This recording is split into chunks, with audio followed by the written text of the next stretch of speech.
पंजाब कांग्रेस के नौजवान आगू दमनवीर सिंह फलौर ने एक बार फिर तो संसद मैंबर संतोख सिंह चौधरी ते इल्जामां की झड़ी लगा दी ਅਤੇ उन्होंने खिलाफ CBI जांच कराने की मंग रखी है। अज गुरैम विखे पत्रकारों नाल प्रेस वार्ता दौरान दमनवीर सिंह फलौर ने संसद मैंबर चौधरी संतोख सिंह की एक वायरल आडियो की CBI तो जांच कराने की मंग की है, जिस पिछली गलबात तो पता लगता है कि किवें संसद मैंबर वालों जलंधर ते खास करके फलौर विच भ्रिष्टाचार नूं बढ़ावा दिता जा रहा है। फलौर के पंचायती राज के सकत्तर ਅਤੇ फलौर तहसील के एक पिंड के साबका सरपंच के फोन में हुई चर्चा दौरान भी संसद मैंबर का नाम सामने आ रहा है। दमनवीर सिंह फलौर ने कहा कि जेकर संतोख सिंह चौधरी को लगता है कि वायरल टैलीफोन गलबात में उन्होंने कोई भूमिका नहीं है तो उन्होंने CBI की जांच लिए केंद्र को लिखना चाहिए है। दमनवीर सिंह फलौर ने कहा कि जेकर वो चाहते हैं कि वो फलौर विधान सभा हल्के के लोगों को नाल लैके चौधरी संतोख सिंह के नाल दिल्ली CBI को जाने लिए भी तैयार हैं। उन्होंने इल्जामां की झड़ी लगाउंदिआं कहा कि भ्रिष्टाचार जोरां ते है, विकास कार्यों लिए आए पैसों का गबन किया जा रहा है। फलौर के पिंडों में विकास जीरो है ते कारण साफ है कि विकास लिए मिलिया पैसा भ्रिष्ट आगुआं और अधिकारियों दी जेबां में जा रहा है। संसद मैंबर के व्यवहार से निशाना साधदिआं दमनवीर सिंह फलौर ने कहा कि कांग्रेस पार्टी और राहुल गांधी सोच ने स्वार्थ भावना नाल लोक सेवा करना है, ना कि लोगों को लुटना। फलौर में जो कुछ किया जा रहा है वो कांग्रेस की नैतिकता के खिलाफ है और जेकर संसद मैंबर इन्नी बेशर्मी नाल भ्रिष्टाचार में लिप्त हैं तो उन्होंने तो होर की उम्मीद की जा सकती है। दमनवीर सिंह फलौर ने कहा कि उन्होंने पैसे के गबन को लैके DC को भी पत्र लिखा सी, परंतु संसद मैंबर ने मामले को दबाने लई अपनी ताकत का इस्तेमाल किया है। संसद मैंबर के दबाव कारण अधिकारी RTI का जवाब नहीं देंगे। वो फलौर पीपल्स फोरम के प्रधान हैं, इसके बावजूद भी उन्होंने वालों जनहित में मंगी RTI का जवाब नहीं दिता जाता। उन्होंने कहा कि वो इस मामले को देखने लिए मुख्यमंत्री चरणजीत सिंह चन्नी को भी अपील करेंगे, क्योंकि मुख्यमंत्री पहला ही भ्रिष्टाचार को खत्म करने की गल आख चुके हैं। फलौर के लोग मुख्यमंत्री चरणजीत सिंह चन्नी को बड़ी उम्मीद नाल देख रहे हैं, इसलिए वो उन्होंने पार्टी सांसदां और विधायकों वालों भ्रिष्टाचार को दिते जा रहे थापड़े खिलाफ कार्रवाई करनी चाहिए है। दमनवीर सिंह फलौर नाशा ਜ਼ਾਹਰ करदਿਆਂ कहा कि पिछले 4.5 साल फलौर लिए सब तो माड़े रहे हैं, जिथे कोई सुरक्षित नहीं है। गैर कानूनी माइनिंग वड्डे पैमाने पर हो रही है।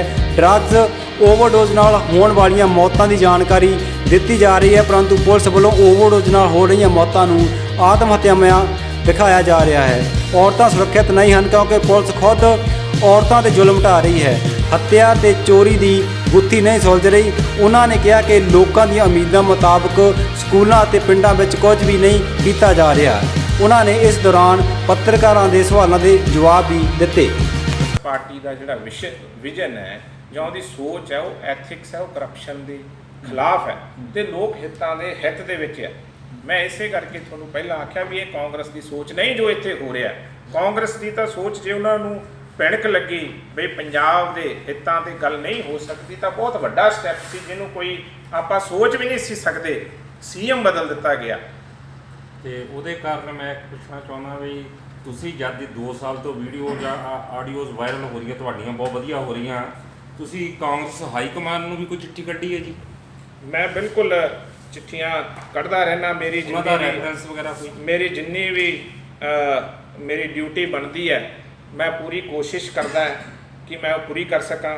इसे सिलसिले दे विच जदों ये ग्रांट्स की गल आई, एक एक्टिविस्ट ने राजन कुमार उन्होंने RTI राही BDO साहब नूं चिट्ठी पाई सी। ये पाई सी 17/6/2021 नूं भी ये ग्रांट्स बारे सानूं दस्सिया जाए कि पैसे कित्थों आए कित्थे गए तो की इन्हां दे कौन कंपनियां जिहड़ियां इन्हां नूं ठेका दिता गया। पर मैनूं बड़ी बदकिस्मती नाल कहना पै रहा भी पता नहीं किहड़े सियासी दबाव दे नाल ये 6वें महीने की गल करदा मैं जदों ये ऑडियो आई भी नहीं सी। असीं तां उदों ही सतर्क सीगे ते उदों एक RTI नूं भी जिहड़ा है वो चंगे तरीके नाल जवाब नहीं दिता गया। फिर उस शख्स ने सानू जिहड़ी मैं NGO चलाउणा है फलौर पीपल्स फोरम उन्होंने ईमेल लिखी है जिहड़ी ऑन रिकॉर्ड है बई मेरी इस गल च मैं एक एक्टिविस्ट है, मैं विद्यार्थी भी हैं तो मेरी मदद की जाए ताकि ये बनती जानकारी जिहड़ी दिती जाए। फिर मैं ਆ ਚਿੱਠੀ ਲਿਖੀ 12/7 ਨੂੰ BDO ਸਾਹਿਬ ਨੂੰ ਵੀ ਜਿਹੜੀ ਇਹ ਬਣਦੀ ਜਾਣਕਾਰੀ ਹੈ ਤੁਸੀਂ ਇੱਕ ਐਕਟਿਵਿਸਟ ਨੂੰ ਕਿਉਂ ਨਹੀਂ ਦੇ ਰਹੇ। ਪਰ ਮੈਨੂੰ ਵੀ ਜਿਹੜਾ ਇਸ ਚਿੱਠੀ ਦਾ ਕਦੇ ਜਵਾਬ ਨਹੀਂ ਆ ਸਕਿਆ। ਪਤਾ ਨਹੀਂ ਉਹ ਕਿਹਦਾ ਦਬਾਅ ਹੈ। ਮੈਂ ਕਾਪੀ CMO ਨੂੰ ਵੀ ਕੀਤੀ, ਸੈਕਟਰੀ ਰੂਰਲ ਡਿਵੈਲਪਮੈਂਟ ਪੰਜਾਬ ਨੂੰ ਵੀ ਕੀਤੀ, ਪਤਾ ਨਹੀਂ ਕਿਸ ਦਬਾਅ ਦੇ ਅਧੀਨ ਜਿਹੜੀ ਜਦੋਂ ਉਹ ਚਿੱਠੀ ਦਾ ਜਵਾਬ ਨਹੀਂ ਆਇਆ ਤਾਂ ਮੈਂ 3/8/2021 ਨੂੰ ਬਾਈ ਈਮੇਲ DC ਸਾਹਿਬ ਨੂੰ ਚਿੱਠੀ ਲਿਖੀ। ਪਰ ਬੜੀ ਬਦਕਿਸਮਤੀ ਅਤੇ ਨਮੋਸ਼ੀ ਨਾਲ ਕਹਿਣਾ ਪੈ ਰਿਹਾ ਵੀ ਇਸ ਦਬਾਅ ਨੇ ਜਿਹੜੀ ਇਹ ਗੱਲ ਦੱਬ ਕੇ ਰੱਖ ਦਿੱਤੀ। ਪਰ ਜਦੋਂ ਇਹ ਆਡੀਓ ਵਾਇਰਲ ਹੋਈ ਤਾਂ ਲੋਕਾਂ ਦੇ ਸਾਹਮਣੇ ਸੱਚ ਆ ਗਿਆ। ਜਿੱਥੇ ਤੱਕ ਗੱਲ ਤੁਸੀਂ ਆਖਿਆ ਵੀ ਮੇਰੀ ਗੱਲ ਮੈਂ ਕੋਈ ਕਿਸੇ ਦੇ ਅਗੇਂਸਟ ਨਹੀਂ, ਜਿੱਥੇ ਲੋਕਾਂ ਦੀ ਗੱਲ ਹੈ, ਲੋਕ ਮੁੱਦਿਆਂ ਦੀ ਗੱਲ ਹੈ, ਉੱਥੇ ਮੇਰਾ ਫਰਜ਼ ਹੈ ਉਹਦੇ ਲੋਕਾਂ ਦੇ ਹੱਕ ਦੇ ਵਿੱਚ ਆਵਾਜ਼ ਬੁਲੰਦ ਕਰਨਾ। ਕਿਉਂਕਿ ਇਹ ਮੇਰਾ ਇਕੱਲੇ ਦਾ ਹੀ ਨਹੀਂ, ਕਾਂਗਰਸ ਪਾਰਟੀ ਵੀ ਹਮੇਸ਼ਾ ਖੜਦੀ ਹੈ। ਇਸੇ ਕਰਕੇ ਜੋ ਰਾਹੁਲ ਗਾਂਧੀ ਜੀ ਨੇ ਪੰਜਾਬ ਦੀ ਖੁਸ਼ਹਾਲੀ ਵਾਸਤੇ 18 ਪੁਆਇੰਟਸ ਦਾ ਏਜੰਡਾ ਦਿੱਤਾ ਹੈ, ਉਹਦੇ ਵਿੱਚ ਸੈਂਡ ਦੇ ਖਿਲਾਫ ਗੱਲ ਕੀਤੀ ਹੈ, STF ਦੇ ਇਨਵੈਲਪ ਨੂੰ ਖੋਲ੍ਹਣ ਦੀ ਗੱਲ ਕੀਤੀ ਹੈ, ਤੇ ਡਰੱਗਸ ਦੇ ਖਿਲਾਫ ਜਿਹੜੀ ਬਹੁਤ ਵੱਡੀ ਗੱਲ ਕੀਤੀ ਹੈ। ਤੇ ਉਹਦਾ ਤੁਸੀਂ ਜਿਹੜਾ ਰਿਜ਼ਲਟ ਵੀ ਦੇਖਿਆ ਵੀ ਜਿਹੜਾ ਆਪਾਂ ਕਦੇ ਸੋਚ ਵੀ ਨਹੀਂ ਸੀ ਸਕਦੇ ਬਈ ਏਡੇ ਵੱਡੇ ਕੱਦ ਦੇ ਲੀਡਰ ਸਨ ਕਾਂਗਰਸ ਦੇ, ਕੈਪਟਨ ਅਮਰਿੰਦਰ ਸਿੰਘ ਸਾਹਿਬ, ਉਹਨਾਂ ਨੂੰ ਜਿਹੜਾ ਆ CMਸ਼ਿਪ ਤੋਂ ਛੁੱਟੀ ਲੈਣੀ ਪਈ। ਤੇ ਤੁਸੀਂ ਗੱਲ ਕਰਦੇ ਹੁੰਦੇ ਆ ਰੇਤ ਮਾਫੀਆ ਦੀ, ਡਰੱਗਸ ਦੀ, ਤਾਂ ਤੁਹਾਨੂੰ ਪਤਾ ਕਿ ਆਪਣੇ ਏਰੀਏ 'ਚ ਸੱਟੇ ਦਾ ਕੰਮ ਬੜੇ ਧੜੱਕੇ ਨਾਲ ਚੱਲਦਾ ਪਿਆ ਤੇ ਲਾਟਰੀ ਦਾ ਕੰਮ ਬੜੇ ਧੜੱਲੇ ਨਾਲ ਚੱਲਦਾ ਪਿਆ, ਉਹਦੇ ਬਾਰੇ ਸਰ ਕਦੇ ਤੁਸੀਂ ਬੋਲੇ?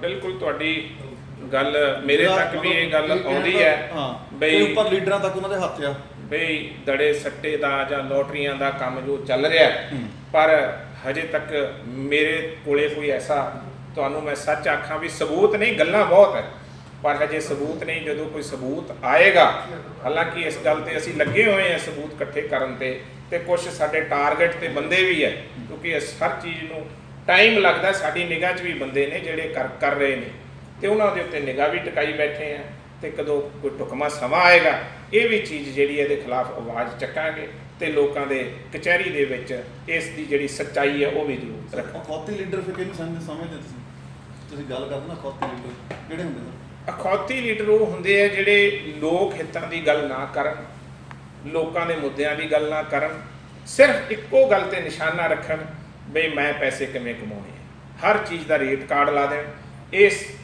ਇਹ ਜਿਹੜੇ ਲੀਡਰ ਹੁੰਦੇ ਆ ਇਹ ਲੀਡਰ ਨਹੀਂ ਹੁੰਦੇ, ਇਹ ਰੋਲ ਮਾਡਲ ਨਹੀਂ ਹੁੰਦੇ।